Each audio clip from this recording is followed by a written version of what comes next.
Σαν ηχοκύματα στο χώρο, πηγαίνω πάνω κάτω πριν σε ρίξω από το κενό για να μην πιάνεις άλλο χώρο. Όταν θα στρίψω το τσιγάρο μου θα φύγω από τον κόσμο.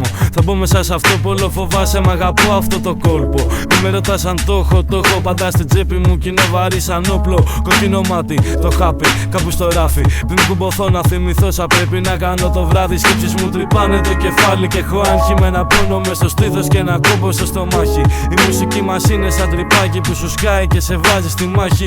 Με τέρατα στην πλάτη και όλα αυτά είναι μια πλάνη. Το μυαλό σου πλεκτάνει, πολλοπλάθο τη γουστάρει και σε πάει πέρα δόθε πριν στην κάνει. Όταν σε πιάνει το δεν τρέχα δεν σ' αφήνει και δεν παίζει να τα αλλάξεις. Δεν παίζει να τα αλλάξεις γιατί το κάψες και χάθηκε σαν σκόνη που μπαίνει από το μπαλκόνι.